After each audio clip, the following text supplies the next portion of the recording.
I was reading and I came across a text of J.K. Rowling's speech that she gave to the graduating class of Harvard 2008. And I'm not particularly her fan. I went to one or two of the Harry Potter movies and I was mediocre. I wasn't very interested.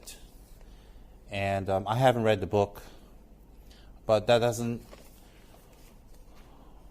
say much about the talent and the incredible work that this lady has done and what she has gone through.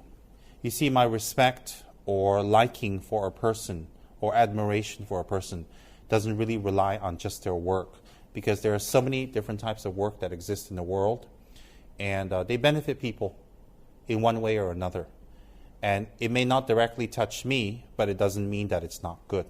So I don't judge a person, or I don't judge or admire or not admire a person based on if they've done something that's good for me or that I like or that fits my interest.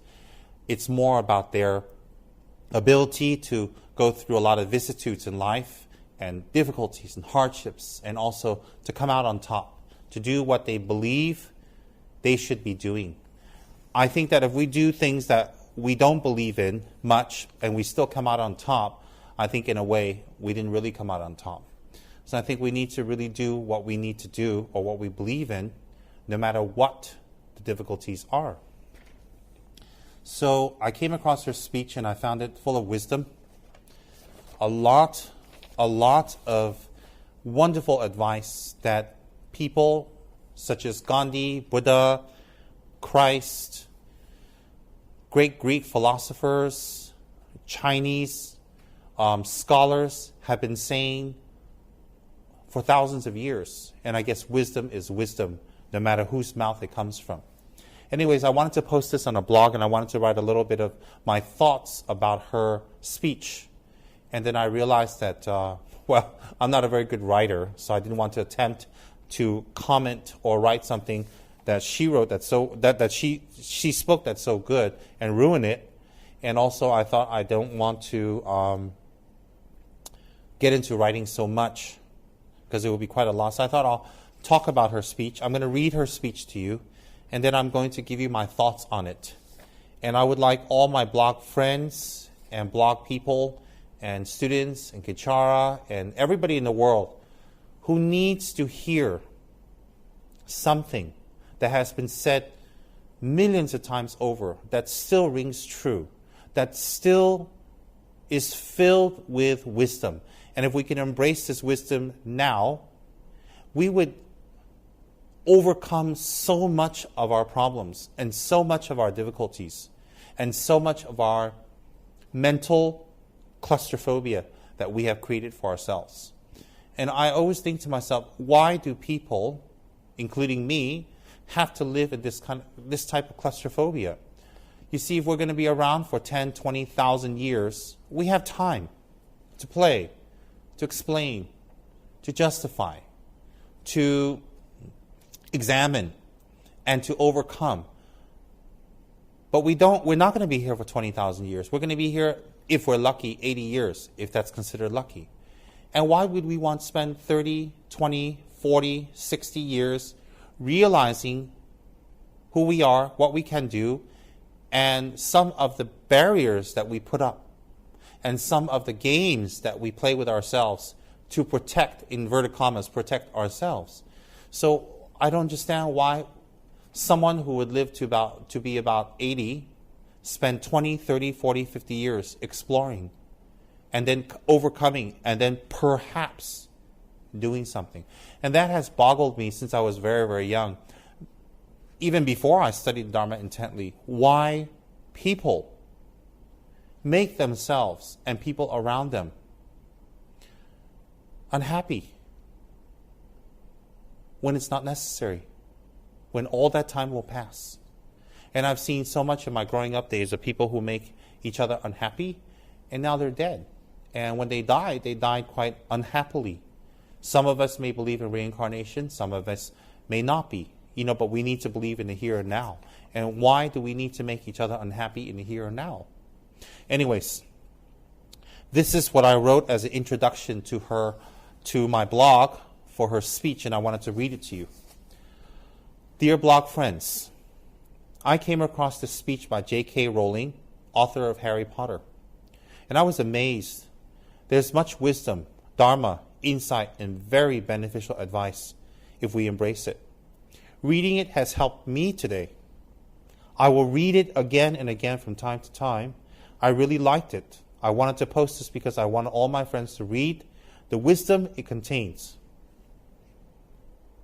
I was just thinking about all the kind of friends I had that if they can realize what this says, it would help them. I wanted to post this because I wanted all my friends to read the wisdom it contains. It is not in any context except coming from a person who has championed against the many vicissitudes of life. It reaffirms my beliefs that struggles and harshness makes a person win eventually. Difficulties shape a person's strength they do not know they had sometimes. Vicissitudes in the end becomes the best teacher, and embrace it. I didn't say enjoy it, but embrace, learn, and don't get swallowed up by it. But move on. Moving on is learning. Avoiding difficulties puts you back into mental complacency and claustrophobic states that only gets bigger with time. What Miss Rowling said is not dry or boring or academic. It is full of wisdom. But to read and be inspired for the day is not enough. To read and shed a tear or to say how the lights came on, in my mind, is not the purpose of this post. The purpose is to help you liberate you from you, I sincerely hope, and me, to help you overcome your fears to move on. Fear never really goes away, but why hold on to old fears? Old fears, when overcome, makes you stronger to challenge bigger and more worthy fears that need to be conquered for success. Yes, for success. Who does not want success? Who does not want to succeed? Why do some people become mentally unstable? Perhaps fear of not succeeding or not achieving what they set out to do? Maybe. I can only hypothesize. Some even opt out to disappear and go away. Why? They are not running away because of you, but because of the glint of their potential you show them, that they are afraid of this potential. Why afraid? Because they know there will be failures before the rainbow, and they don't focus on the rainbow. I decided to do a reading on tape and post it here. I sincerely, from the bottom of my heart, wish to share this with all of you. I am not a fan of Harry Potter's. I did not enjoy the movies much. I did not read the book, nor do I intend to. But I admire and respect the author. You see, just because I do not particularly favor her work does not mean it is not excellent, which it is. Her work is excellent. Miss Rowling is excellent. Her fortitude to do what she dreams after decades of struggle and humiliation rings terribly loud in my head. I respect her so much for doing what she wants to do against what society says she has to do.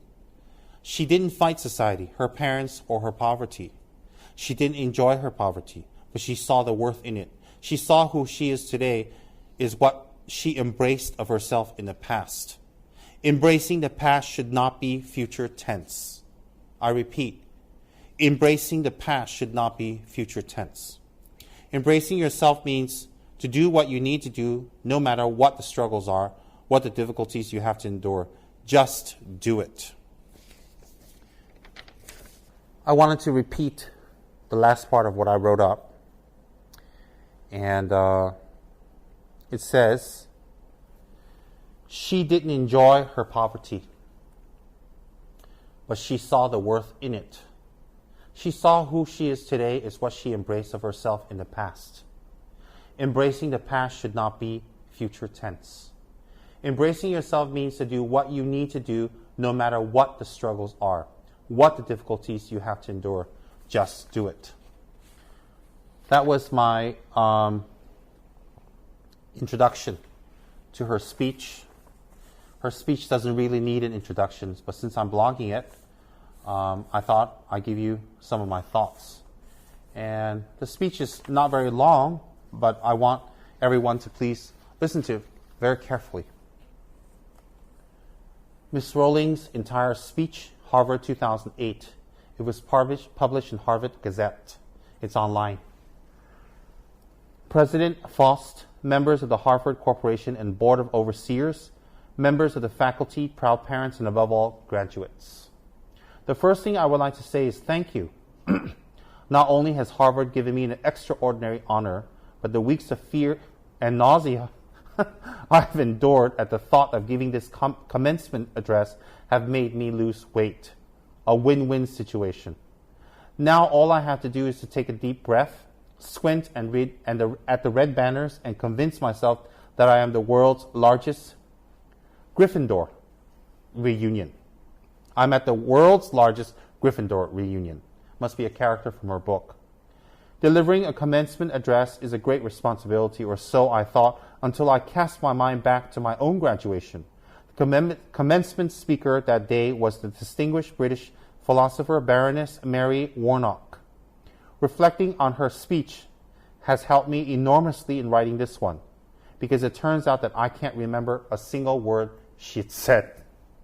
This liberating discovery enables me to proceed without any fear that I might inadvertently influence you to abandon promising careers in business, the law, or politics for the giddy delights of becoming a gay wizard. You see, if all you remember in the years to come is the gay wizard joke, I've come out ahead of Baroness Mary Warnock. Achievable goals, the first step to self-improvement.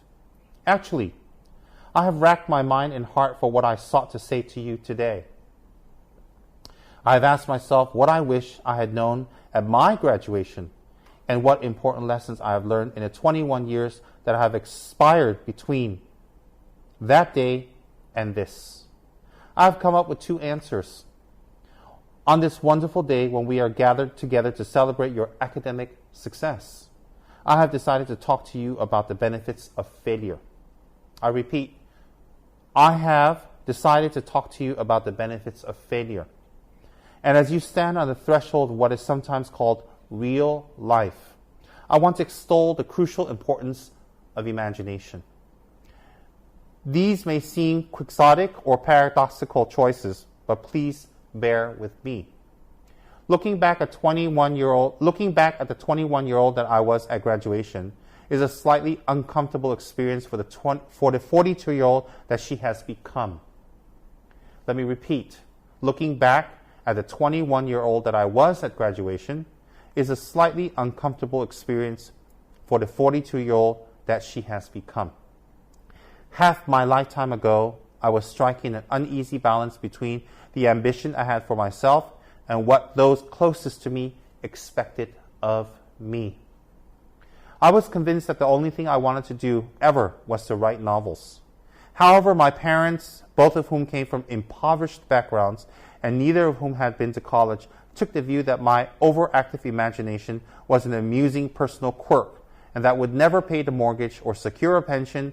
I know that the irony strikes with the force of a cartoon anvil now. So they hoped that I would take a vocational degree. I wanted to study English, literature.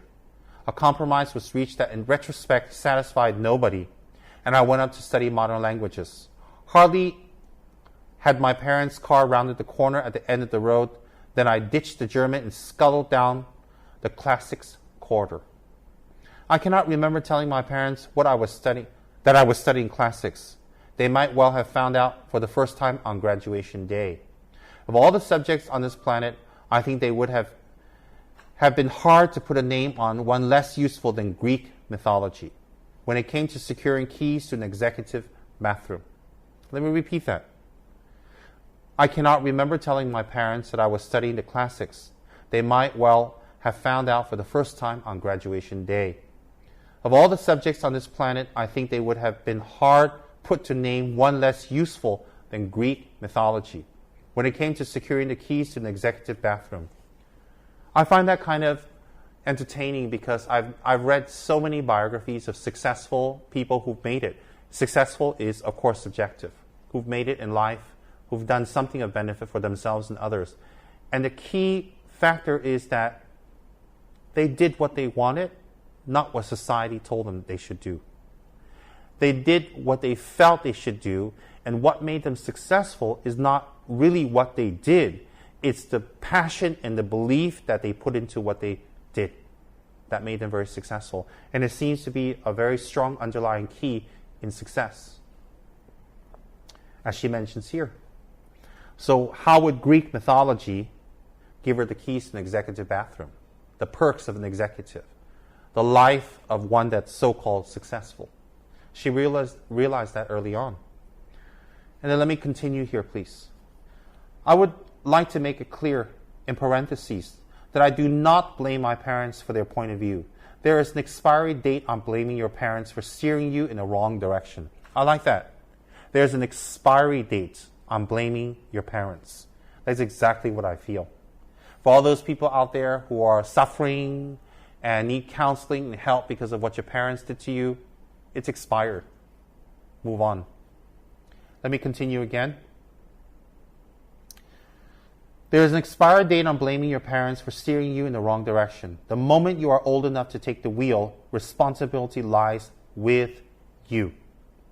What is more, I cannot criticize my parents for hoping what I would never experience poverty. They had been poor themselves, and I have since been poor, and I quite agree with them that it is not an ennobling experience.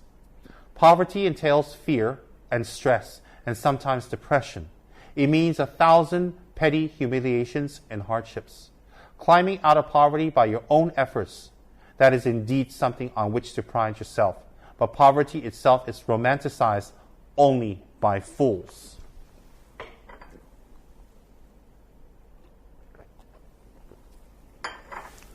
I like that. But poverty itself is romanticized only by fools. What I feared the most for myself at your age was not poverty, but failure. At your age, in spite of a distinct lack of motivation at the university, where I had spent far too long in a coffee bar writing stories and far too little time at lectures, I had a knack for passing examinations. And that, for years, had been the measure of success in my life and that of my peers. I find that quite funny, too, because, well, when I went to school, we had to go for the classes. But I didn't spend that much studying, but I did have a knack for passing tests, even for tests that I never studied up on. Let me continue. I am not dull enough to suppose that because you are young, gifted, and well-educated, you have never known hardship or heartbreak.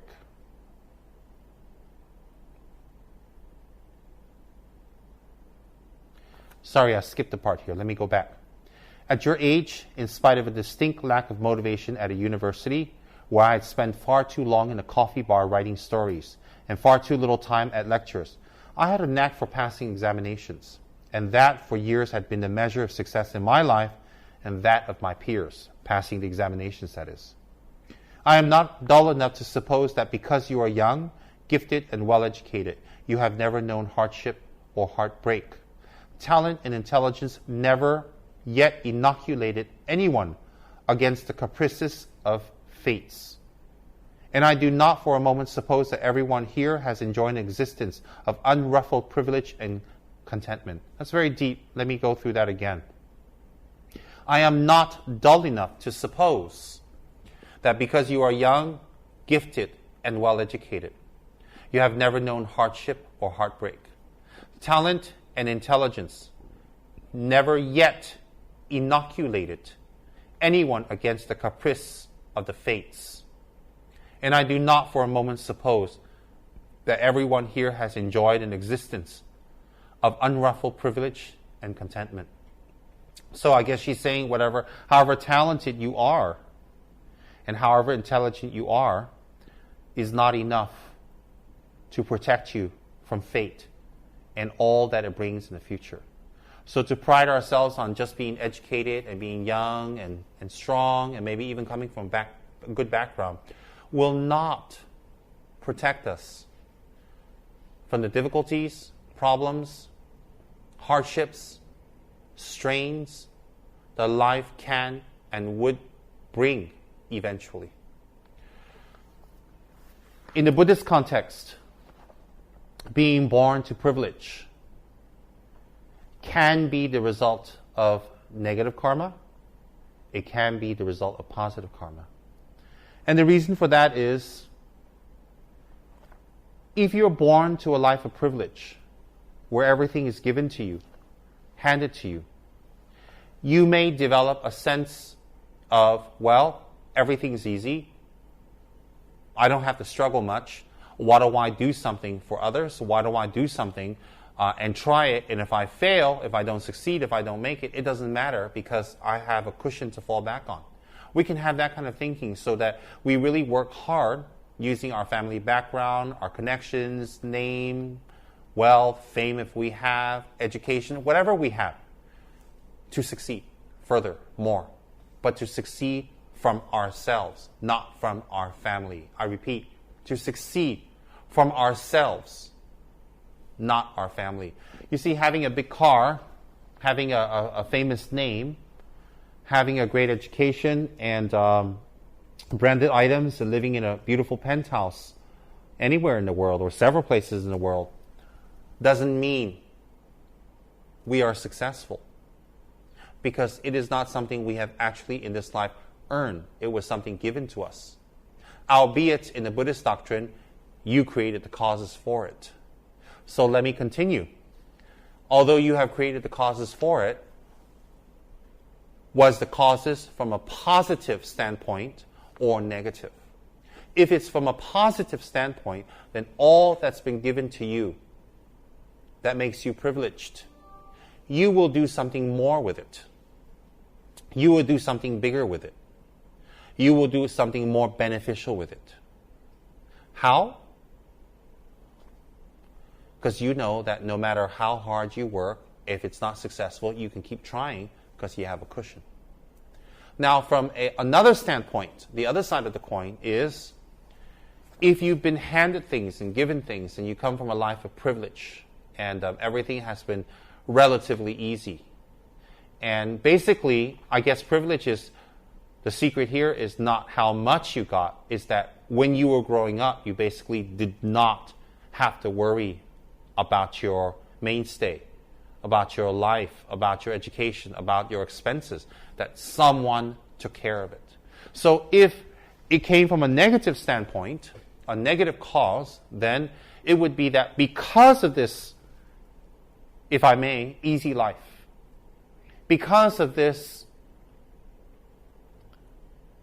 privilege of not having to ever struggle for what you need, that you become complacent, that you maybe sometimes even become arrogant, or sometimes you just become claustrophobic, that you lock yourselves within this world in your mind and you just eat and you enjoy and you travel and you exist only for yourself.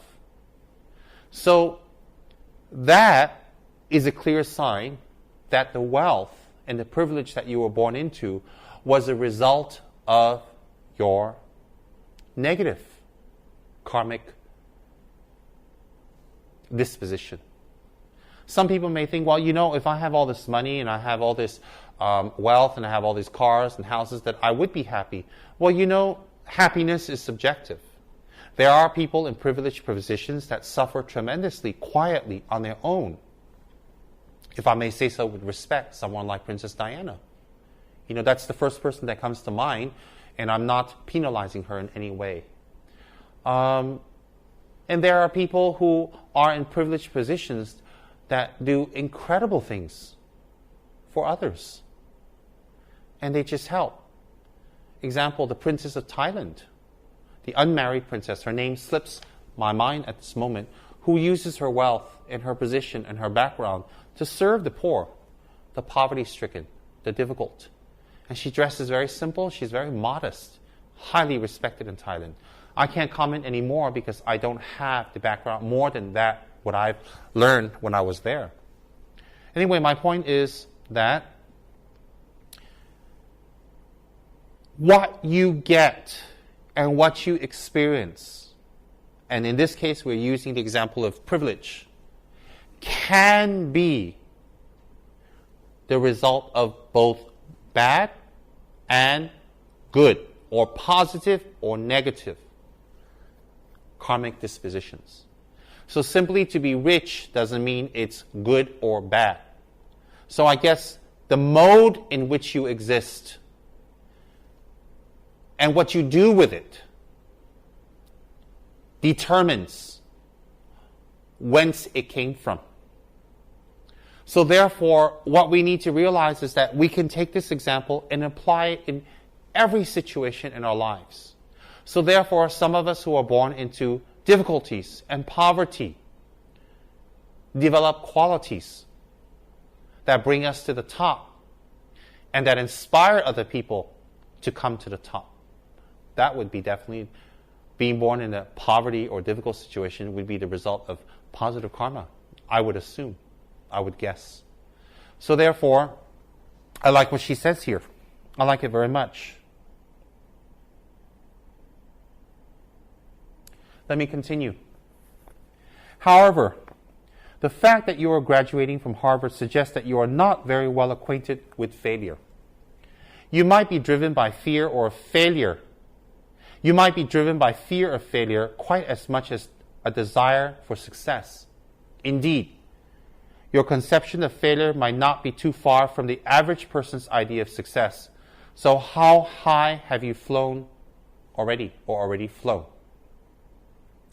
So your concept of failure might be another person's concept of success, meaning, while you were out to make $20 million, but you failed and made $10 million instead.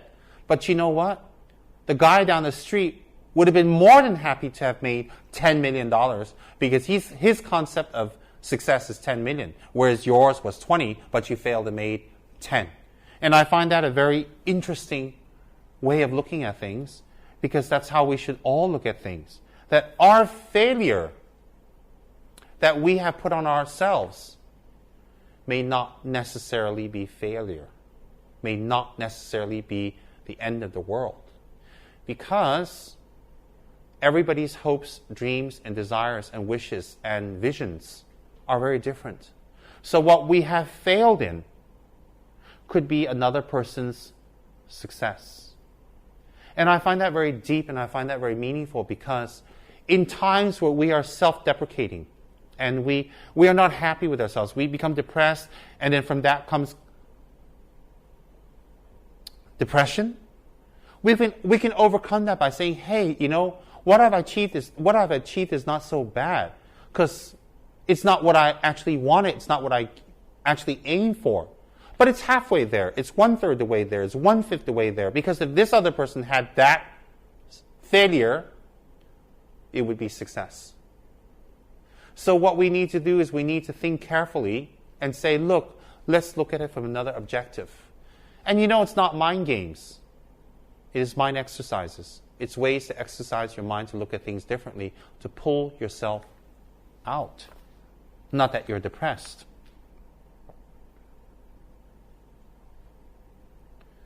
Ultimately, Miss Rowling says, we all have to decide for ourselves what constitutes failure. But the world is quite eager to give you a set of criteria if you let it.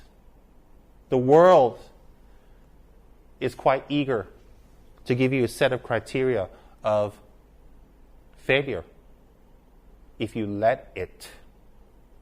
So I think it is fair to say that by any conventional measure, a mere 7 years after my graduation day, I had failed on an epic scale, she says.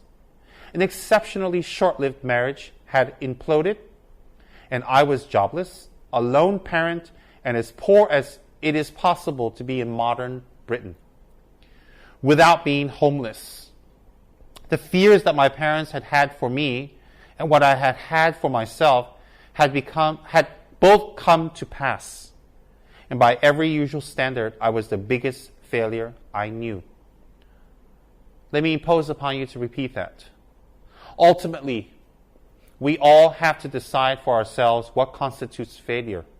But the world is quite eager to give you a set of criteria if you let it. If you let it. What's the answer? Don't let it. So I think it is fair to say that by any conventional measure, a mere 7 years after my graduation day, I had failed on an epic scale.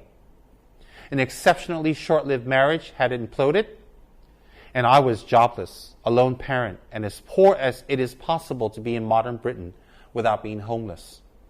The fears that my parents had had for me and that I had had for myself had both come to pass. And by every usual standard, I was the biggest failure I knew.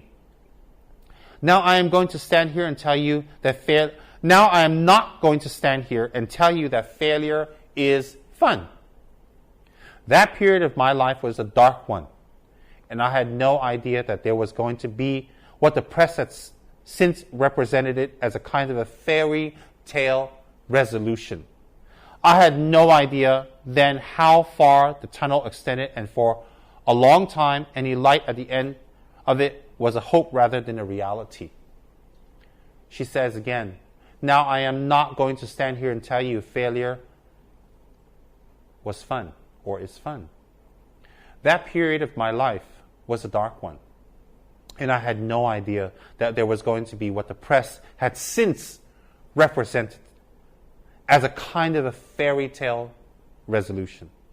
I had no idea then how far the tunnel extended, and for a long time, any light at the end of it was a hope rather than a reality. Haven't we gone through that? Where it has become so difficult that seeing or hoping or trying to visualize a light at the end of the tunnel is a reality. Because sometimes when we fall in such a horrible situation, which I have gone through many times, you don't see a light at the end of the tunnel as a reality. You just see it as hope. You just hope it could happen. You just wish it could happen. You just pray and do pujas and mantras that it could happen. That you don't even think it could be a reality. What's the difference between, in this case, hope and reality? Hope is distantly wishing it could be reality, but ultimately believing it couldn't be. Whereas reality is when you say, okay, I'm in such a horrible situation, but you know what? That light at the end of the tunnel is my reality. I'm going to get there, and I'm going to work hard. I'm not going to play any mind games. I'm not going to hide. I'm not going to avoid. I'm not going to live a life of avoidance of what's happening to me or what has happened. But I'm going to live my life in the reality of what has been presented to me, no matter how harsh and difficult, and to work my way up. So my commentary, my thinking on this is that I think it's very deep what she says, that look, when you're that down, and I was that down many, many, many times in my life, even after becoming ordained as a monk, many times. You just cannot believe how poverty-stricken I have been in my life. That I agree with her, that to think the light at the end of the tunnel could be a reality. I didn't think that at those times.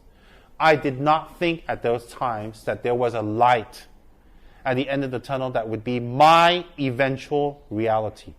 But what I thought was, we have to have hope. We have to believe. We have to look at something, a light in the darkness, in a huge dark room. Everything is just so dark, and there's a little white light in a corner somewhere, and it's not enough to illuminate the room, but there is a light in the room. To think that that can illuminate the whole room never crossed my mind often when I went through my difficulties in the past. And so,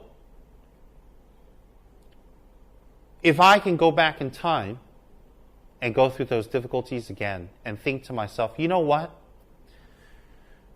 That light can light up the room, and I'm going to make it light up. It would have changed my life. I think I would have achieved what I wanted to faster, and the bigger things that I wish to achieve in this future would have manifested sooner. I guess it's just a change of attitude. So we can choose that the light at the end of the tunnel is going to be just a hope, or we make it a reality by working hard, by being honest, by struggling, by accepting the humiliations, and not being angry, and letting go, and just saying, you know what, all the things that I've been told, all the things that I know that I need to do, I just got to do it.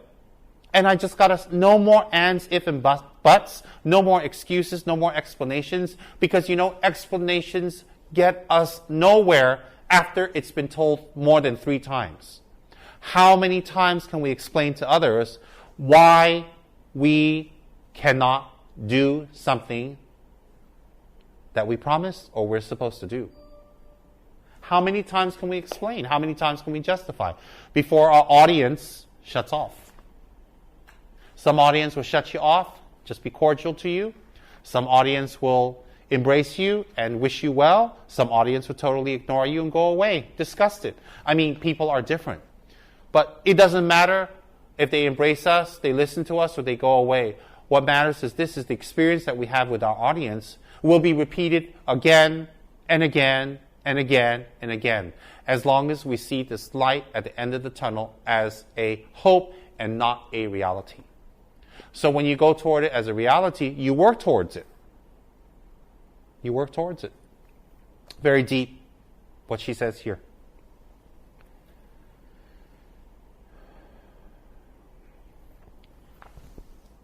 I'm going to continue. Now I'm going to stand here. I'm going to repeat this. Now I'm not going to stand here and tell you that failure is fun. That period of my life was a dark one, and I had no idea that there was going to be what the press had since represented as a kind of a fairy tale resolution. I had no idea then and how far the tunnel extended, and for a long time, any light at the end of it was hope rather than a reality. So why do I talk about the benefits of failure, she says? Simply because failure meant a stripping away of the inessential. Simply because failure meant a stripping away of the inessential, not important things.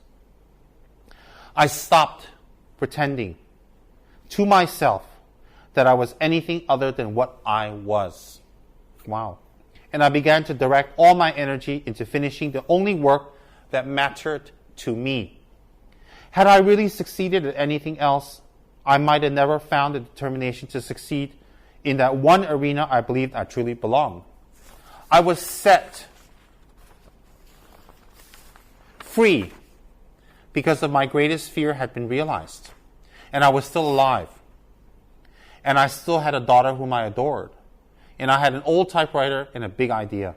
And so rock bottom became the solid foundation of which I rebuilt my life. I'm going to have to reiterate that, what she said here, because it's so powerful. So why do I talk about the benefits of failure? She says, simply because failure meant a stripping away of the inessential.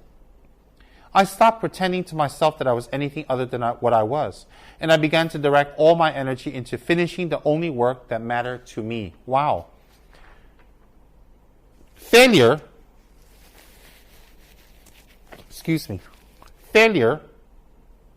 means stripping away any of the essentials.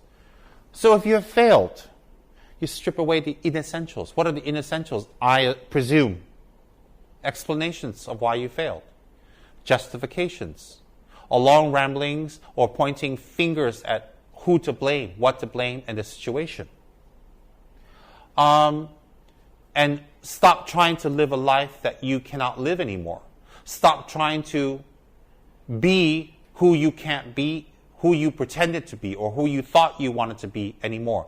Because if your life was based on wealth, or material things, or money, then when you have failed, then you know what? You've got to stop living a life that as if you still had money, to put it bluntly. Similarly, if you are married or you had good friends and your friends went away, or you're not married, stop living a life that you're a happy married person. Accept the fact that perhaps you contributed to the failure, and to move on from that. So, failure means stripping away at the inessentials. What's essential? What's essential is you got to be honest with yourself and others. You've got to work double hard. You know, if you were working 3-4 hours a day before the failure, well, you got to work maybe 6 or 8 hours or 10 hours after your failure to make it again. And, well, you like to go golfing, you like to go clubbing, you like to go out, you like to drink, you like to go shopping. Well, those are inessentials when you have failed. You need to focus your energy on the essential. So therefore, that makes so much sense that if you want to make it again, or make it, you need to strip away at the inessentials in your life. And inessential is not your spirituality, it's not your friends, it's not the people who mean something to you. The inessentials are more about internals. The games, the illusions, the facade that we like to put up from our minds. And I feel stripping away at the inessentials is more pivotal if we look at it from an internal point of view. Of course, externally it's important. If we can't afford a certain thing anymore, then we don't buy it. If we can't support a certain item, we don't have it. And to stop thinking that if I have it, I would be happy. Because if you had it and you weren't happy, then having it again wouldn't make you happy. So therefore, stripping away at the inessentials is external and internal. But you know, everything external comes from the internal. And that's very powerful. This is very, very powerful. Just as, this is very powerful, this part. I like it. I stopped pretending to myself that I was anything other than what I was. That's so powerful. That's what Buddha tells us to do. That's what Dharma tells us to do. That's what the wise, the philosophers, the scholars, the great women and men of the past tells us to do. That's what the Vajrayana tells us to do. Vajrayana Tantra tells us to do. To stop pretending to ourselves that you are anything than what you are. And she says it here. And I continue. I stopped pretending to myself that I was anything other than what I was, and began to direct all my energy into finishing the only work that mattered to me. Had I really succeeded at anything else, I might have never found the determination to succeed in the one area I believed I truly belonged. I was set free because of my greatest fear had been realized. Wow, while I was alive. She says that she was set free because her greatest fear had been realized. And I agree, because when I think back now, all the fears that I have and all the insecurities that I had in my life pretty much had been realized. And I was set free because, you know what? Once you come across that, nothing else is bad anymore. There's nothing left to scare you. There's nothing else that would frighten you. Look, if your fear is having a green room, okay, that's your biggest fear in life. I mean, let's make a very simple example. If your biggest fear in life is to have a green room, you know, like, oh my God, the room is green, and you know, I feel like a caterpillar on a leaf, and I don't want to be a caterpillar on a leaf. I don't want to be an insect on a leaf, so I don't want to have a green room. Please don't make a green room for me. And you will have a yellow room, a beige room, a red room, a brown room, a blue room, but you can't have a green room. But you know, and that's your fear. So you, even while you're in your yellow room, in your red room, you're still not enjoying yourself because you're in mortal fear of potentially having a green room. And so what happens is when someone, out of the goodness of their hearts, gives you a green room and says, you know what, this is really good for your contemplations, and green is the best color for the eyes according to scientists and doctors. And in nature, the most prevalent color in wildlife is green, so it's really good for your eyes. So I've given you a green room. Oh my God, I've got a green room. I've got to live in a green room. Here comes the caterpillar. So When you sit in this green room and you realize it does help your eyes do feel better. It feels rested. You feel calm. And you can add other colors. Your TV set can be white or black. You can put, white or black shelves. You can put, purple shelves. You can have white sheets. You can have brown sheets. You can add other colors in the green room that the room is not as green anymore.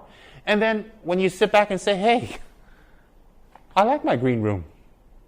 What was the big deal? I added some more colors there, and you know what? I don't even see the green anymore. The curtains are not green.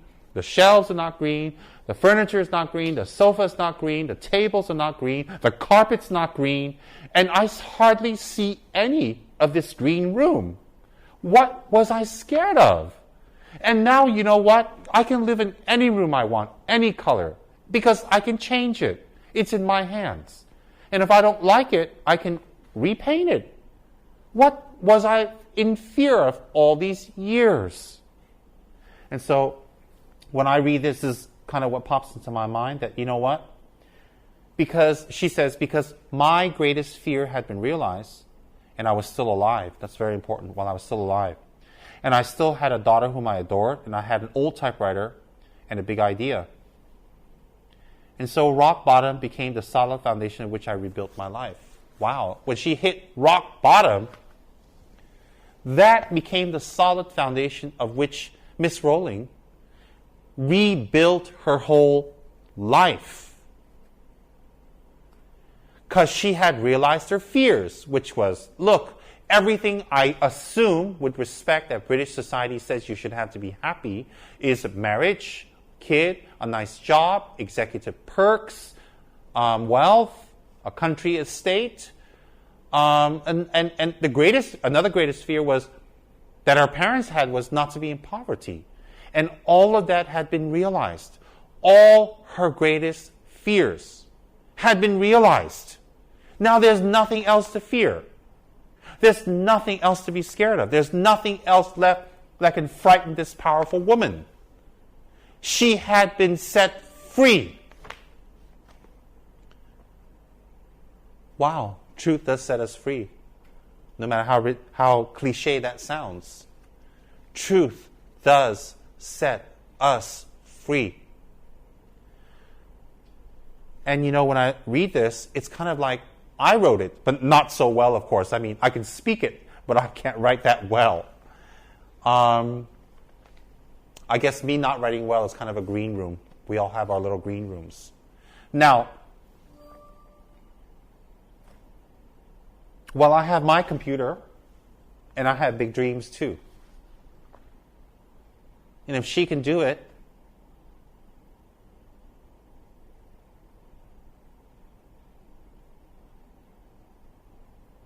I guess I want to do it too.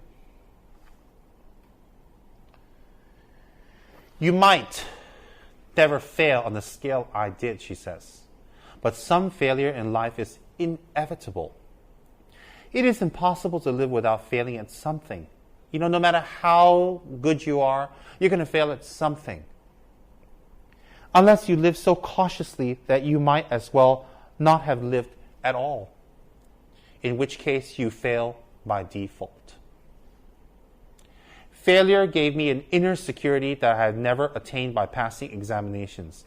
My goodness, that one line should be put up on a huge banner and flown all over the world and put up on every building. Everywhere where people can see this, listen to this. Failure gave me an inner security that I had never attained by passing examinations. Failure never gave her the inner security that she attained by passing examinations. I guess the inner security that we seek will not be attained by our scholastic achievements. That does not mean don't go for it. Inner security will not be achieved by wealth or a girlfriend or a boyfriend or parents or a nice house or having a lot of money in the bank. That inner security can never be achieved. But you know what gave her her inner security? And I agree again, because as I said, she wrote down exactly what I felt. Failure gave her that inner security. My failure in the past many times in my life, with friends, with projects, with my Dharma work, my failures in the past gave me an inner security. What's that inner security? And I'm going to say it. What's the worst that can happen? What's the worst that can happen to us? It's happened. What else can happen? It's not over till it's over. I mean, nothing else worse can happen unless I die. That would be the worst. And that I can't control or help. So what's the worst that can happen? And knowing that you have failed that badly and you have gone down that low should give you inner security. What kind of insecurity? It can't get any worse. That's it. So now it can only be up if we choose. It can only be up if we work towards it. And why wouldn't we want to work towards it? Who wants to be unhappy? Nobody. That is so powerful. It's like a mantra. Failure gave me an inner security that I had never attained by passing examinations. I've met so many wealthy people who are insecure. I've met so many poor people who are insecure. The poor say they're insecure because of their poverty and they don't know when they're going to get their next meal from. The rich say they're insecure because they don't know when their wealth is going to be taken away and they have to keep working to secure it because they have to keep face, they have to look good. Society is expecting something of them. Their parents expect something. Their children expect something. And you know, when I meet the very wealthy, they have so much insecurities, it's unbelievable. When I meet the poverty-stricken, they have so many insecurities, which is believable. And nobody is free from this insecurity. Nobody. Not me. Not anyone. Unless you're a Buddha, I guess. And you can only feel security if you fail. And you hit rock bottom. Because if you don't hit rock bottom, you're going to still have some semblance of that insecurity. Because you know what? You don't know what's below that. And you know that you can fall even lower.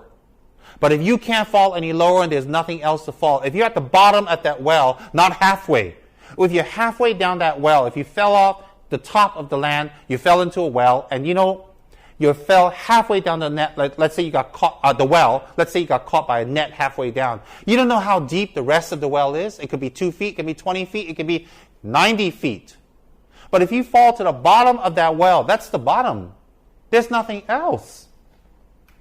So to fail severely and all the way and just everything is gone, as Miss Rowling has experienced, gives you security.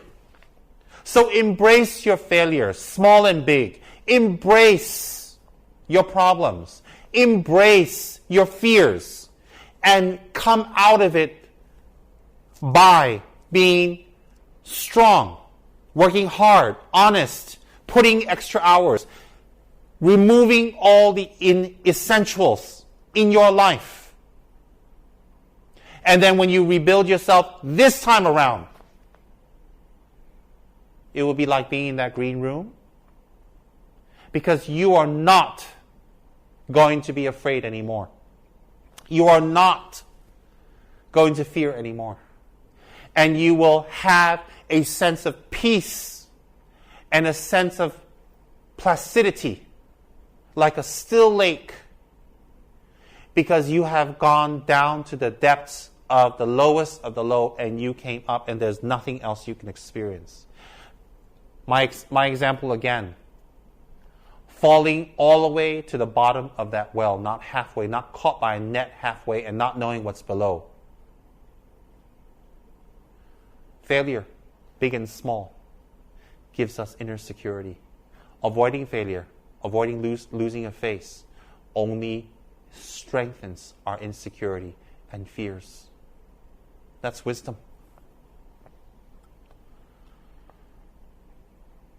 The knowledge that you have emerged wiser and stronger from setbacks means that you are ever after secure in your ability to survive. You will never truly know yourself or the strength of your relationships until both have been tested by adversity.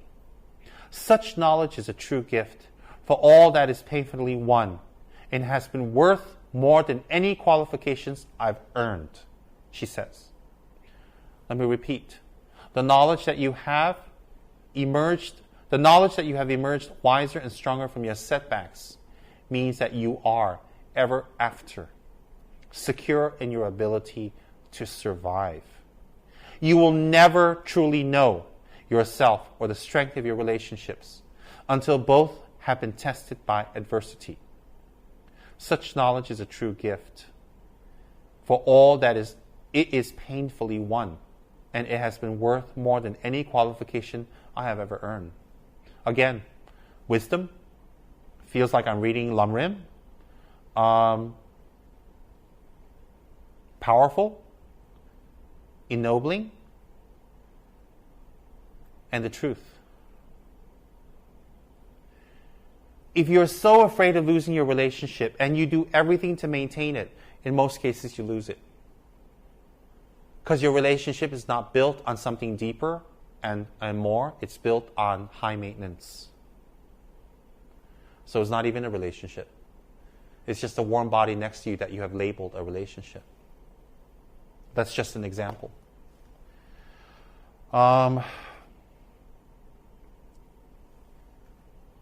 Whatever you have, if it is tested by adversity and you come out of it, you know it's real. You know it's real.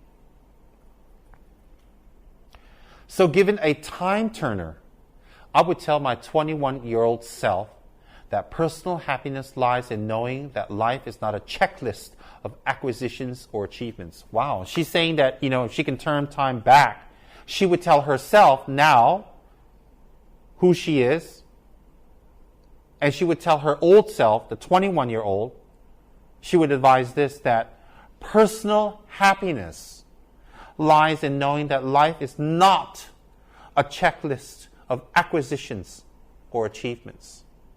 Your qualifications, your CV are not your life. Life is difficult. Is not your life. Though you will meet many people of my age and older who confuse the two. Your qualifications, your CV, and your life. Though you will meet many people of my age and older who confuse the two. Life is difficult and complicated and beyond anyone's total control. The key word is total. Total control.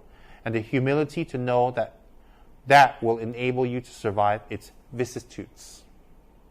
I repeat, life is difficult and complicated and beyond anyone's total control. Why control it? And the humility to know that will enable you to survive its vicissitudes. So when you are humble and accepting because of your humility, because you've been humble, because you realize and you've accepted that you can't control. This humility will enable you to overcome even stronger challenges. I guess what she's saying, what I read into it, that's my subjective perception, is that when you're humbled by your difficulties and you're humbled by knowing that you can't control any of this, no matter how educated, how beautiful, how young, how old, how powerful you are, and that you're humble and you become humble and you accept it, that everything turns around, everything changes. Why does everything change? Because then knowing that in the past you had to go through so much, although you thought you had control by education and money and savings and house and a collection of acquisitions of beautiful materialistic things, you thought that your acquisition of beautiful materialistic things would protect you from the difficulties and hardships you went through. Well, it didn't. So if it didn't protect you in the past, why would it protect you in the future? Isn't that very humbling? So when you accept that, you stop trying to acquire all these things in life that you think would give you security. You stop. And when you stop that, all the bigger challenges you're going to face in your life later on, you're going to overcome. You're going to face it head on.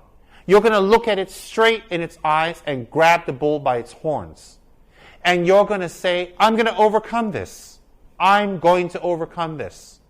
And you'll be ready for it. And the humbling experience is that no matter who you are, what you are, and how secure you make yourself, you will experience more vicissitudes, difficulties, and hardships. Because you, I, all of us cannot control life.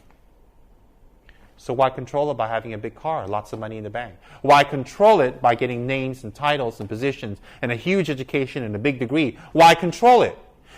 That doesn't control the problems and sufferings and difficulties that has come and that will come. Doesn't it sound like Lamrim? Doesn't it sound exactly like the Buddha's teachings? And this is what this powerful lady, filled with wisdom, has.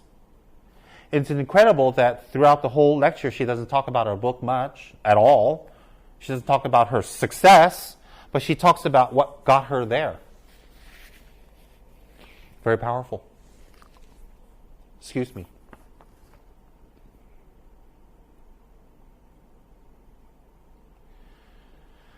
So given a time turner, I would tell my 21-year-old self that personal happiness lies in knowing that life is not a checklist of acquisitions or achievements. Your qualifications, your CV, are not your life. Though you will meet people of my age and older who confuse the two. Life is difficult and complicated and beyond anyone's total control. And the humility to know that will enable you to survive its vicissitudes. Now you might think that I chose my second theme, the importance of imagination, because of the part it played in rebuilding my life. And that is not wholly so. Though I personally will defend the value of bedtime stories to my last gasp, I have learned to value imagination in a much broader sense. Imagination is not only the uniquely human capacity to envision that which is not, and therefore the fount of all invention and innovation. In its arguably most transformative and revelatory capacity, it is the power that enables us to empathize with humans whose experience we have never shared. Wow. And she's going to go on with that, and I'm going to repeat that because the rest of this is about that. And we need to understand her theme that she has placed down.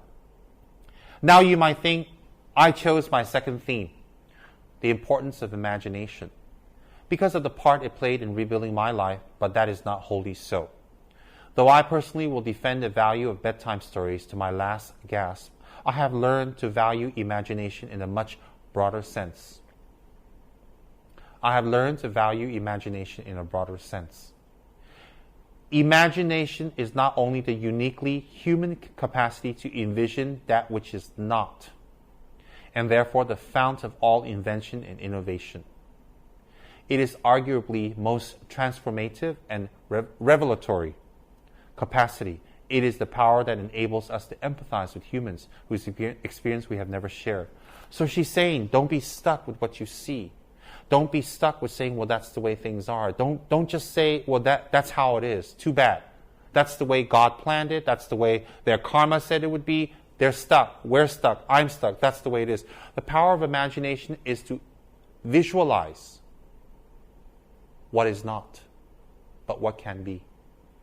The power of visualization or imagination, the power of imagination is a uniquely human capacity to envision what is not, which is the fountainhead, which is the basis, the rock of Gibraltar, of all invention and innovation. Any invention in this world, any innovation in this world, past, present, and the future, came from a person's imagination. So one that does not have imagination, I guess you kind of make yourself stuck where you are. So the fount, or the rock of Gibraltar, or the foundation, or the root of all invention and innovation is imagination. To envision what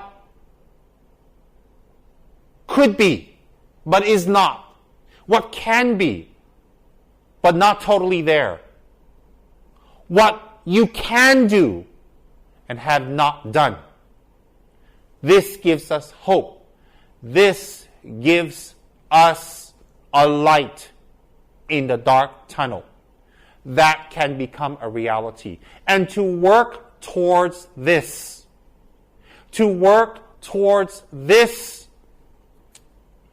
imagined, envisioned reality is what is uniquely a human capacity, and that we should fully embrace this perfectly endowed human body and mind.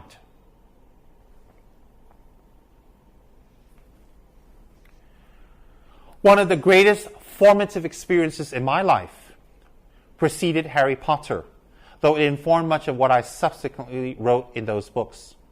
This revelation came in the form of one of my earliest day jobs. Though I was sloping off to write stories during my lunch hours, I paid the rent in my early 20s by working at an African research department at Amnesty International headquarters in London. That's what she's saying here.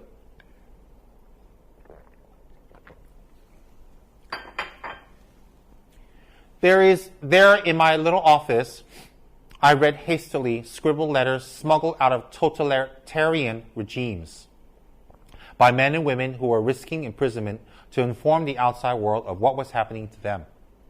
I saw photographs of those who had disappeared without a trace, sent to Amnesty by their desperate families and friends. I read the testimony of torture victims and saw pictures of their injuries.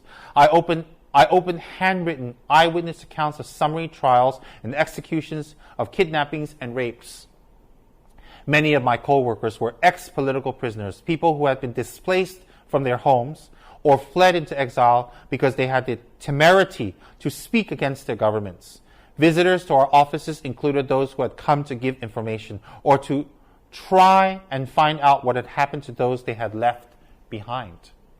I shall never forget the African torture victim, a young man no older than I was at the time, who had become mentally ill after all that he had endured in his homeland.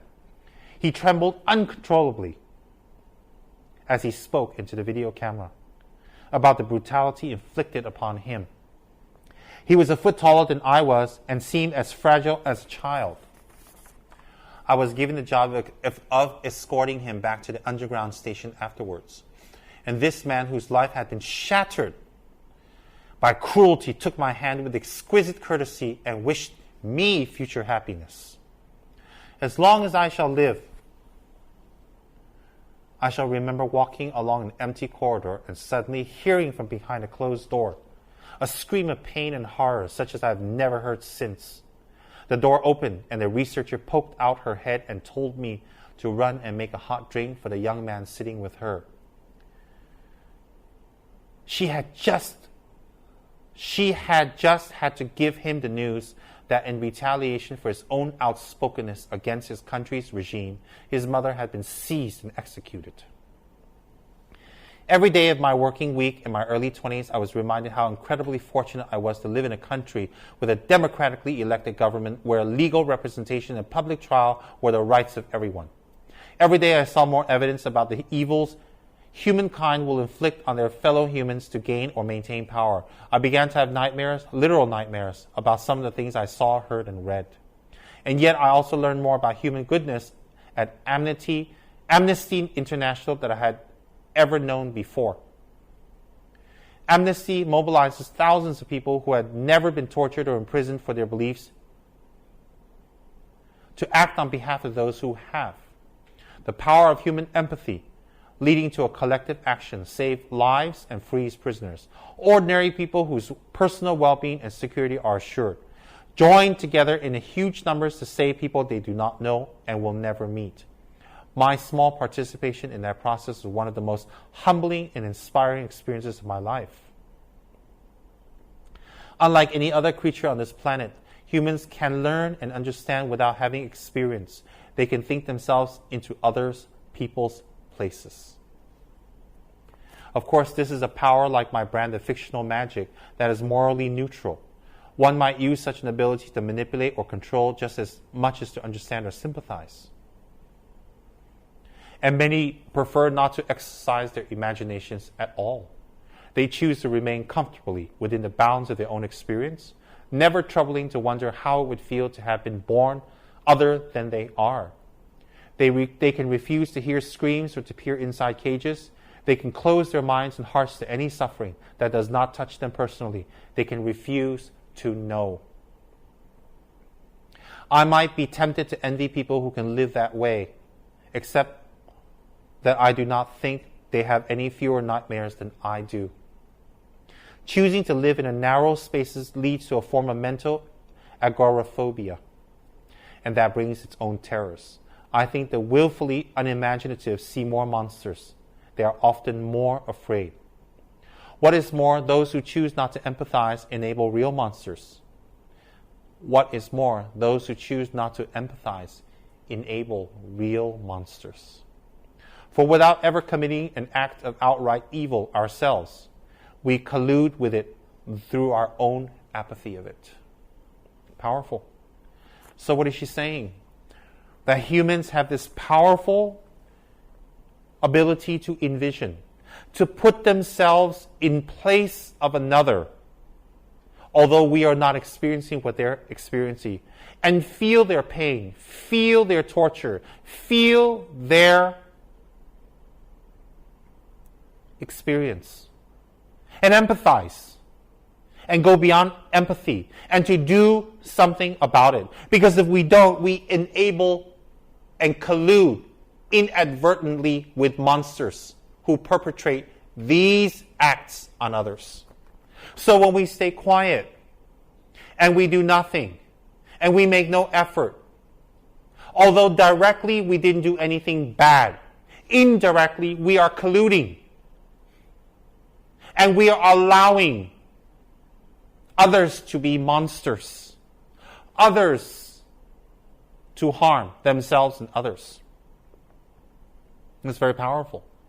So when we have this kind of imagination where we can put ourselves in the place of others, example in the meditations of the Bodhisattva Charyavatara Chunjuk by the great Master Shantideva, the whole meditation, the whole process of gaining the highest human potential is bodhicitta. The whole meditation behind gaining bodhicitta is to empathize with others, is to visualize other people's sufferings by visualizing oneself in all the 6 realms, by reading up on what you can experience in the 6 realms, by visualizing what's happening in the 6 realms, and the sufferings and the difficulties, and the incredible amount of pain that beings go through in the 6 realms of samsara.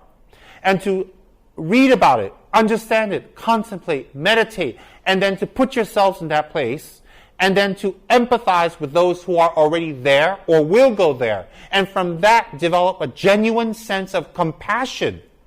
That if you don't do something about it, those who are there will stay there for a long time. And those who are going there will continue to go there. So to be able to imagine and envision ourselves in the places of others that we have not been or haven't been to in a long time, that we know would be grotesquely scary, would be unimaginably horrible, would be painfully frightening, makes us a better person. It's like people who eat meat but do not want to watch the animals being slaughtered. It's like people who want to have animals slaughtered but don't want to visit the butcher houses or the slaughter houses. It's like people who want to see the cooked meat on their plate, all nice and dressed up with gravy and sauces and little sprinklings of flowers garnered with mints and herbs, with beautiful candles and beautiful silverware and diningware laid out, but they don't want to see how that piece of meat got on their beautiful dining table. And, excuse me, when I see all these magazines with dining and these cooking shows and, how they prepare and baste and fry and cook and barbecue. And then they go into so much with the dining and their tables and how it's set and the candles and the plates and the placement of the forks and knives and all the energy put into using the forks and knives and the proper way and which fork, which knife, which spoon to use for what meal. They put so much energy into it. And then, the napkins, it's embroidered and it's a conversation piece. And the napkin rings, the design is 18th century, 19th century, it's Chinese, it's English. And all the details they put into that one meal is celebrating the death and the murder of an animal. If your meal is not vegetarian, of course. So what's the big hype about dining?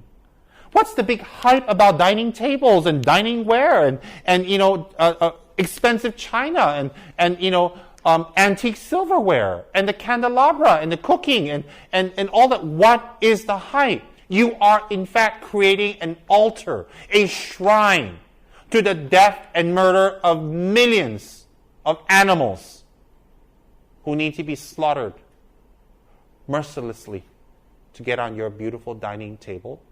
That becomes a conversation piece that you enjoy. So are you not colluding with monsters? Are you not colluding with the butchery and the murder? And to have magazines about it. And to have photographs about it. And to talk about it. And to look forward to these little dining parties. It's just an example of us not using our imaginations for something higher. Because if we can imagine the fear, the stench of the fear, the total fear, the total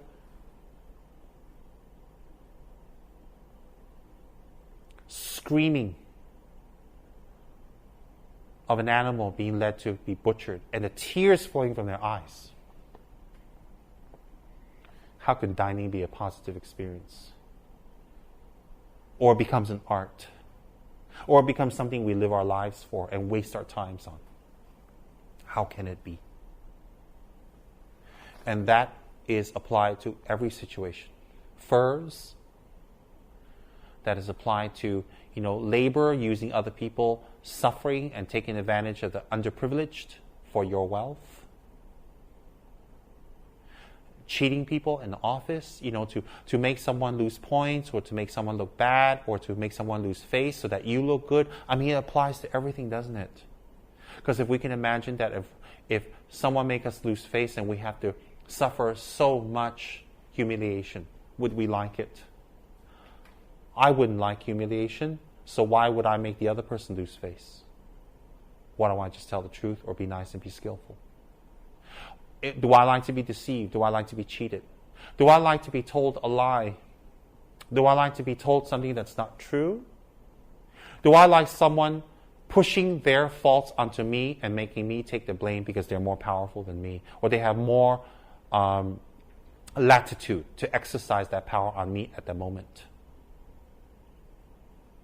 And how would I feel if I was that person who was innocent of blame and I was given the blame? And then the person who gave me the blame has eloquent, long explanations of why they push the blame onto others. And then that makes everything okay? It does not. It doesn't make me okay. It doesn't make that person okay. It doesn't make the action okay. It will never be okay, and it will never, ever be comfortable or sit well in anybody's minds. So the power of imagination in a human experience or as a human being is so incredibly valuable beyond any wealth in this world.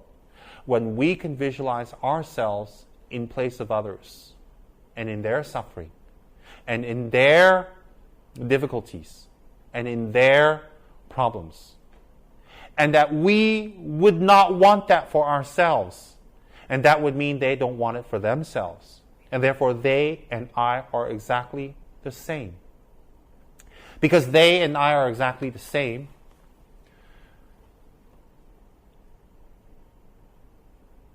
why would I do that to them? Why would I put my blame on them? I'll give you some examples. Why would I put my blame on them? Why would I abandon them? I mean, if we say we're going to work with you, we're going to do this with you, and then we don't show up, we don't meet up, we don't connect, we don't get together, you disappoint that person. So if you imagined yourself as that person who you had promised all these things to, that you're going to spend time with them, you're going to be with them, you're going to finish the work, and then you don't finish your work, you don't do it on time, you disappear, you just don't show up, you don't respond to SMS, text messages, you don't respond to your emails, you don't respond to phone calls, or you're blasé about it, or you're cold about it, or you're just very indifferent about it. How would you feel if you were the recipient of that type of response or lack of response? How would you feel? Would you feel like they were a traitor? That they made you feel no worth? Angry? Upset? Maybe increase your insecurities and fears of being abandoned? Would you feel that? Right or wrong is besides the point. If you would feel that, wouldn't they?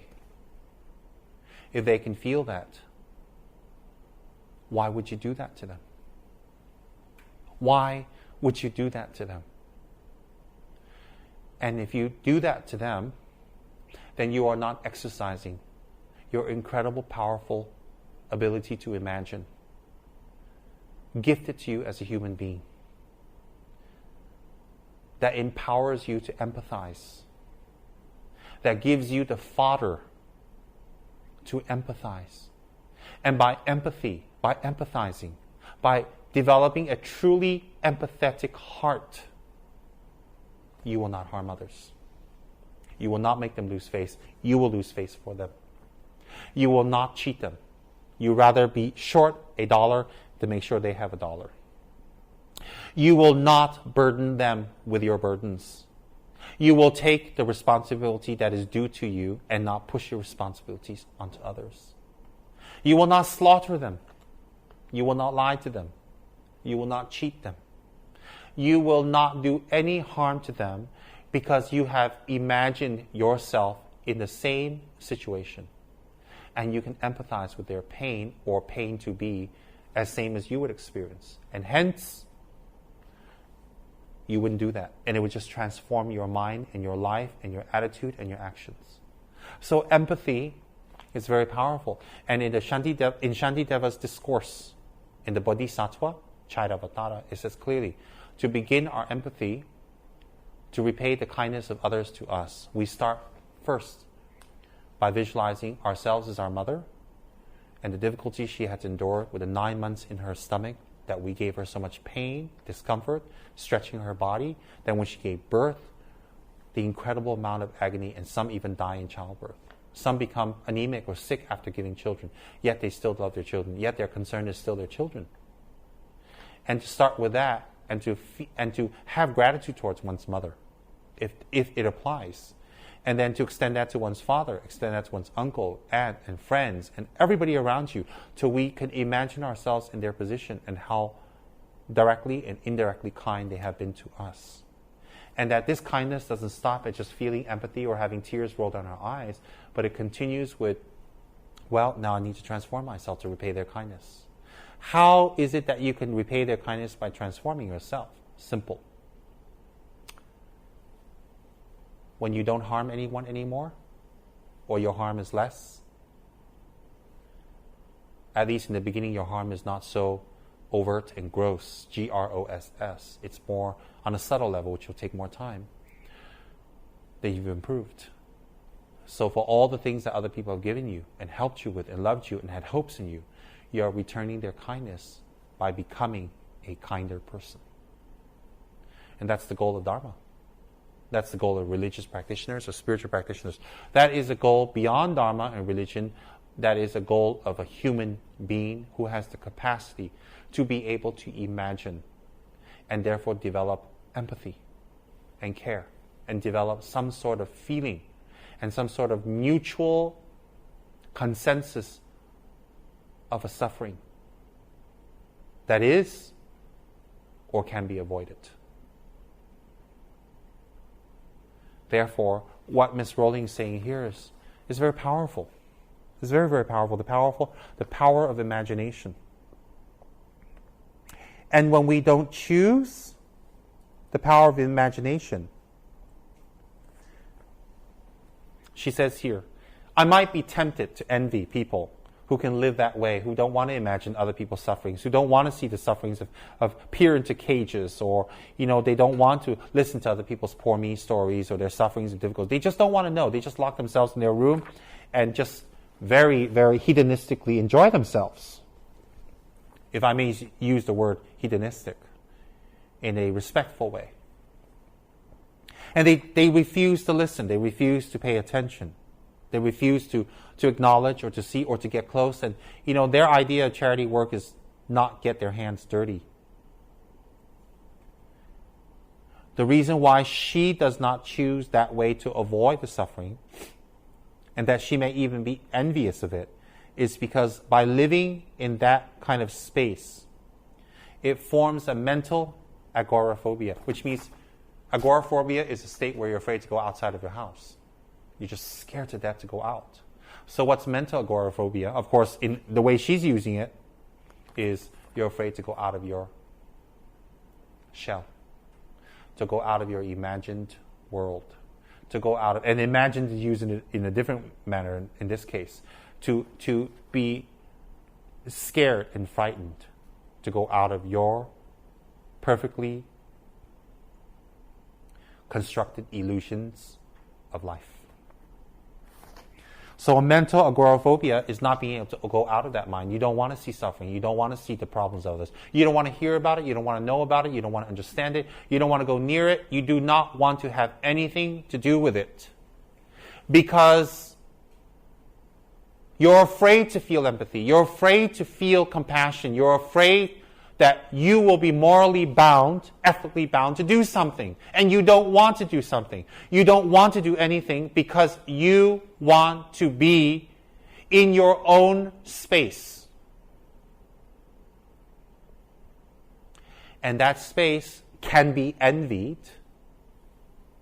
But in actuality, these people, she says, have the same fears. And it has their own terrors. The terror of the truth. The terror of seeing something for what it really is. So those who face reality, they look into cages of animals to be slaughtered. Terror arises. And those people who avoid looking into cages, terror arises. Either way, the terror and the fear will arise. So if it's either way, why not choose the more humanistic way, which is to face the terror, face the fear, and more than just face it, to do something about it. Because when you avoid it, you're not free. When you don't want to see it, although it exists, you are not free. You are not happy. You are living in a world made up of your own illusions, with parameters of your own limited imagination that will burst, that the bubble will break, that you will have to come out of it. You can make your room perfect and beautiful and air-conditioned and clean and wonderful and never leave it, and you think that your world is just that, and there is no suffering beyond. There's no suffering within and without. Or you know there's suffering without and you don't want to go out. You just stay in. Well, that has much more terrors. Because you know what's the biggest terror in life is when we avoid reality. And that's why we make our world so illusionary, because we're actually scared. I'm scared. So because we're scared, we're in terror. So we've got to make our environment around us perfect because we are scared. Very profound. She says again, I might be tempted to envy people who can live that way, except that I do not think they have any fewer nightmares than I do. That's powerful. Is that when you avoid it, it's not that you have less nightmares. It's a different set of nightmares. She said they are more often afraid. What is more? Excuse me. Those who choose not to empathize enable real monsters. That means when you don't empathize, when you don't imagine yourselves in other people's places, you allow and collude inadvertently with people who are creating this type of suffering. So you may be in your room enjoying the art of dining and not wanting to, but inadvertently colluding with suffering. One of the many things I had learned at the end of the classics corridor down which I had ventured at the age of 18, in search of something I could not then define, was this written by the Greek author Plutarch. Listen to this Greek author. What we achieve inwardly will change outer reality. Plutarch says, what we achieve inwardly will change outer reality. Wow, that sounds exactly like from the pages of Lam Rim by Tsongkhapa, by the Buddha, by Atisha. That is an astonishing statement, yet proven 1,000 times every day of our lives. It expresses, in part, our inescapable connection with the outside world. The fact that we touch other people's lives simply by existing. The fact that we touch other people's lives simply by existing. But how much more are you, Harvard graduates of 2008, likely to touch other people's lives? Your intelligence, your capacity for hard work, the education you have earned and received give you a unique status and unique responsibilities. Even your nationality sets you apart. The great majority of you belong to the world's only remaining superpower. The way you vote, the way you live, the way you protest. The pressure you bring to bear on your government has an impact way beyond your borders. That is your privilege and your burden. Very powerful. I like that. That is your privilege and your burden. So when you can make a difference in other people's lives by empathizing, it is a privilege. And yet, simultaneously, it is a burden. Privilege and burden go hand in hand. They're lovers. They're yabyum. They are male and female. They are yin and yang. They are day and night, moon and sun, the ocean and the sky.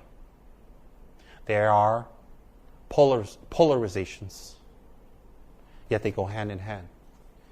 Because if you can bring, for example, Dharma to others, it is a privilege. But it is a tremendous burden to bring Dharma to others. You have to absorb all their fears. You have to give them knowledge. You have to talk incessantly. You have to have the resources to bring them what they need. You have to sleep less. You have to earn more. You have to work harder. You have to push yourselves more. You have to overcome your fears and insecurities faster and quicker than everybody else around you. That is the burden. But it leads to a privilege. And the privilege is that you can make a difference in other people's lives. So if you want to make a difference in other people's lives, remember it comes together with its lover, its partner, burden. And if you don't want to be burdened, you will not enjoy the privilege. If you wish not to enjoy the privilege, then you will be part of the burden. So remember, working for others, charities, NGOs, religious, secular, bringing Dharma to others, bringing love to others, compassion, a message of spirituality, or a message of love and a message of empathy to others. It is a privilege if they accept and they understand, but it becomes a burden when they don't, and you need to work harder. But in the end, whether you avoid or you do, both will have its own nightmares. Both will have its own fears. Both will have its own setbacks and experiences. So why not choose the one that is more imaginative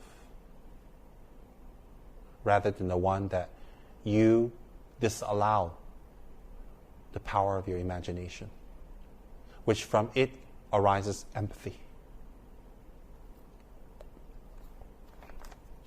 If you choose to use your status and influence to raise your voice on behalf of those who have no voice, if you choose to identify not only with the powerful, but with the powerless, if you retain the ability to imagine yourself into the lives of those who do not have your advantages, then it will not only be your proud families who celebrate your existence, but thousands and millions of people whose reality you have helped change.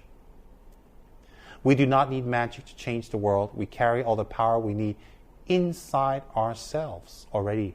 We have the power to imagine better. Isn't Isn't that just so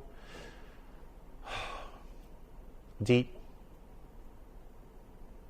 yet so practical, yet so attainable? That, if you wish to identify yourself with just the powerful, the rich, the well-known, the famous, you have to be just as eager to make yourself identify with the powerless.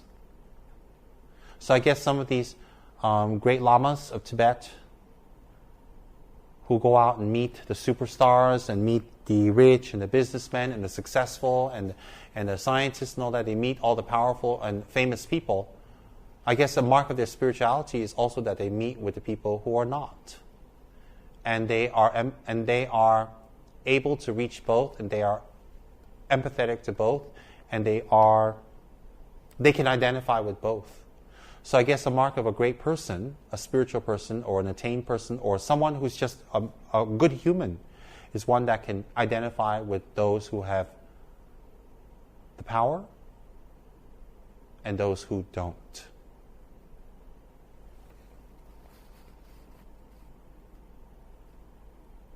And if you, with all your privileges, can you imagine those without the privileges, the disadvantaged, and then you do something for them, which is what I wish to achieve in Kechara, and with my life and my friends, then not only will your families be proud of you, but thousands and millions of people around the world whose lives you will affect and change, they will celebrate your existence. They will celebrate you being you.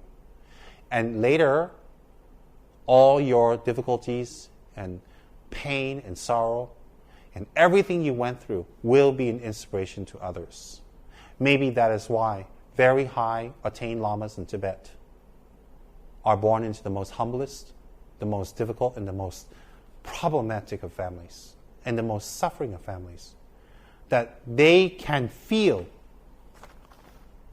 those who are suffering, so when they mature and grow older and they meet the powerful and the famous, they are in touch with both.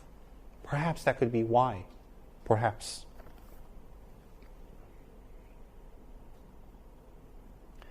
We don't need millions. We don't need magic to change the world, because we have it all inside of ourselves.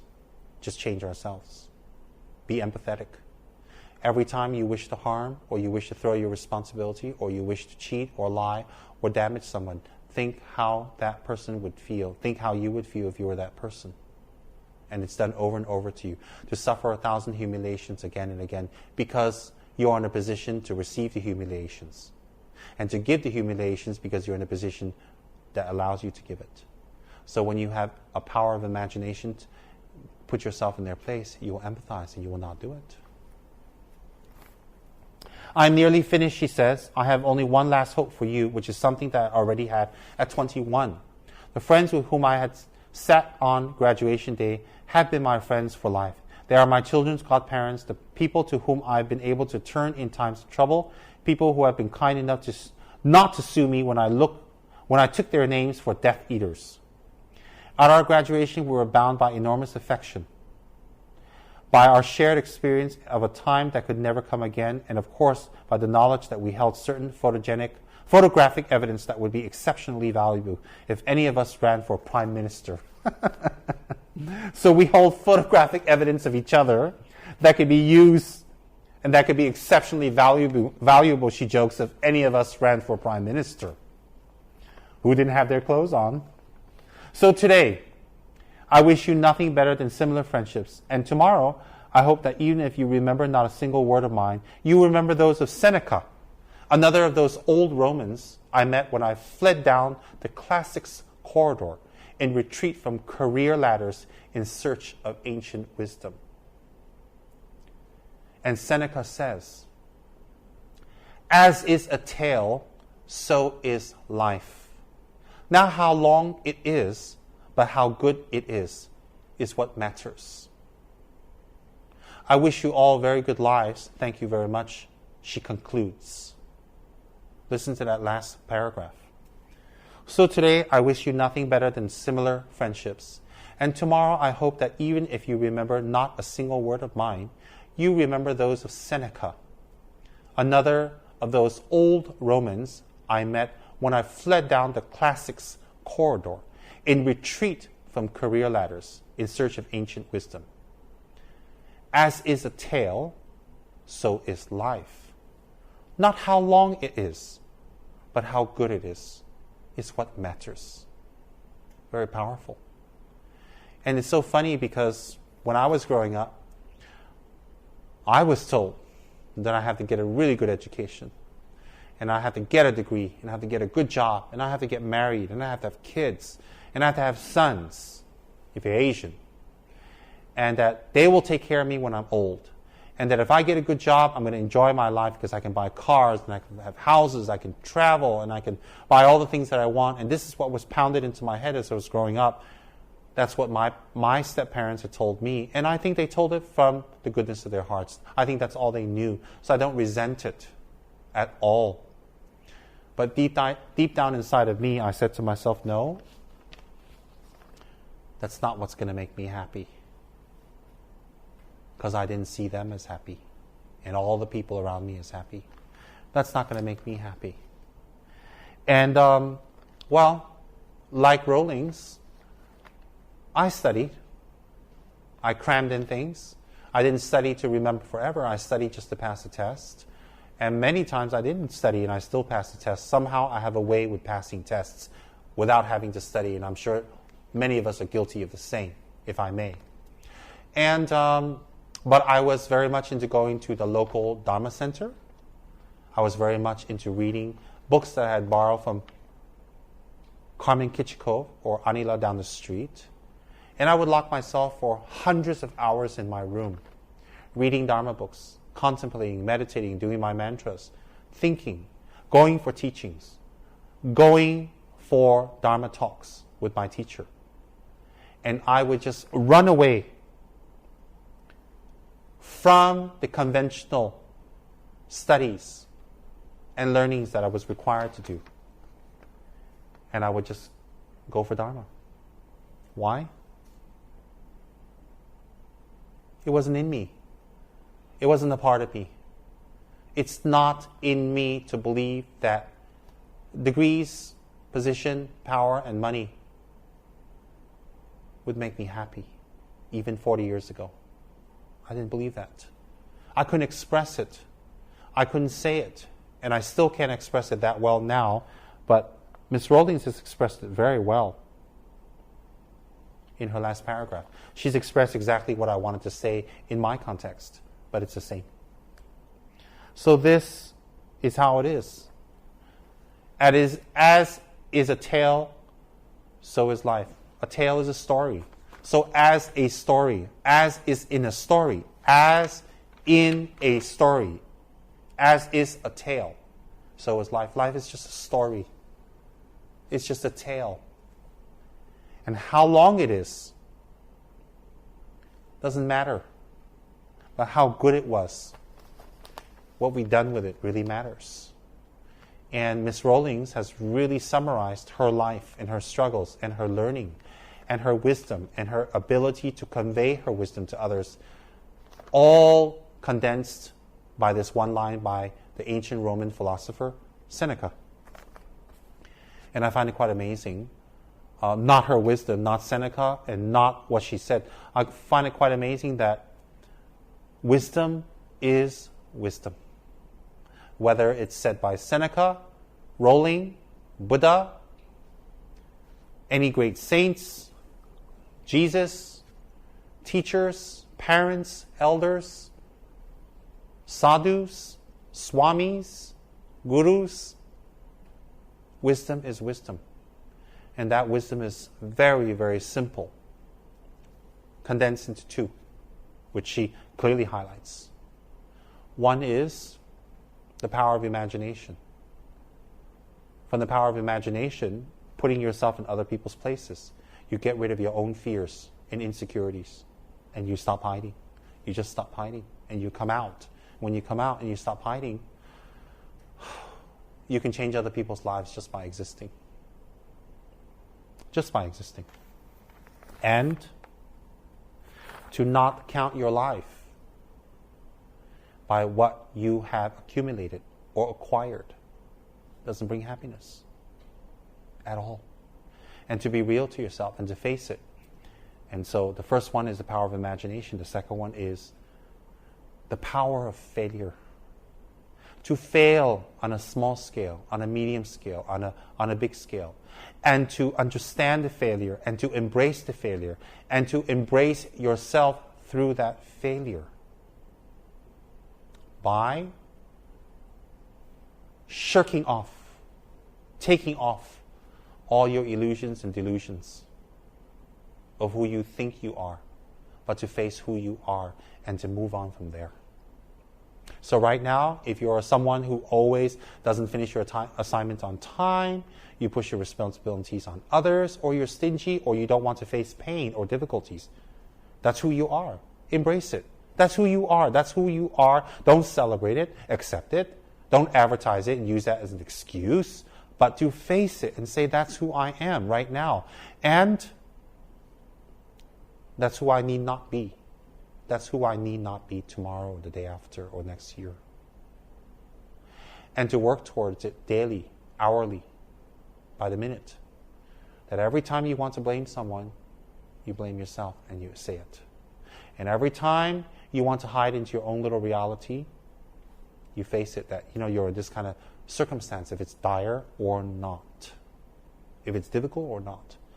And to stop avoiding all that you're afraid of. Because, as she says, and it's true, that you may envy those who avoid pain and suffering and difficulties. You may envy, but you shouldn't, because they have their own. And from avoiding and hiding, a whole set of new nightmares, a whole set of new terror, a whole set of new mind sufferings arise. How does it arise? Because you're avoiding reality. Okay. Well, when I read this speech by Miss Rawlings, I was very moved. And I was just amazed by the wisdom she wrote. And I have become her fan. And I really admire where she comes from and who she has become. And she has become an inspiration, not because of her books, but fulfilling her dream of writing, which took her decades to fulfill, but she fulfilled it. And that dream of doing what she wanted, or what was close to her heart, irregardless of what other people thought and said, is the inspiration. So she may be very wealthy now and powerful and influential and all that stuff, but you know what? She became that way because she embraced her failure. And I guess that's the message for all of us. For me, I will be reading her speech again and again from time to time. I will keep it in my sadhana book, in my prayer book. And I'm going to read it over and over again, because it's as if I got a writer to write what I've been feeling. I feel as if I met up with Miss Rowling, and if you want to meet me, Miss Rowling, you're going to have to contact JP or Ben Kui and get in line, because I am quite busy. But if it's as if I have spoken to Miss Rowling, and she has written down what I've been feeling for years, what I have said, what I've taught, what I've expressed to other people, what I have been knowing. It's inside of me deep, and it's burning. It's as if she wrote down exactly what has been burning inside of me for decades. And when I read her succulent, beautiful, very, very deep writing, philosophical in fact, it touches a chord, it's a beautiful reminder, and it's also an affirmation. And no matter who you are, we all need affirmations from time to time. I do. So I wanted to share this with you, and I'm gonna post her speech, which is a copy written to Miss Rowling herself, so please excuse me, this is not for commercial reasons. I'm going to post her beautiful speech, which I took from the Harvard Gazette, on my blog, along with this video, and my own thoughts about her writing. And my true wish is that It will benefit someone. I hope a lot of people. And anything I've said is not meant to offend or to put down or to denigrate or to degrade. It is just examples. It is not to point fingers. I hope you will listen to this tape a few times, and I hope you will read what she has written a few times, and I hope you will continue to read it again and again, because it is extremely ennobling. Such adversity and pain and problems and being, in her words, in the lowest form of poverty in Britain where she wasn't homeless. And she can come and give a speech that is pure wisdom. She has learned, and her poverty was the result of her positive prayers and karma from another time. Because it's made her into a very powerful being. And through this powerful being's thoughts and speech, she will affect many. I wish her a long life. And I wish her health and continued success. And I wish everybody who sees this tape the same. Today's explanation might have been a little long, but I feel it merits careful explanation and careful thoughts and careful time. I guess that's the most precious commodity we have to use toward our spiritual awakening is time and how we spend it. If it's spent for others or if it's spent for ourselves. And if it's been a life of spending time for ourselves, use the power of imagination. Thank you very much. I wish everybody well.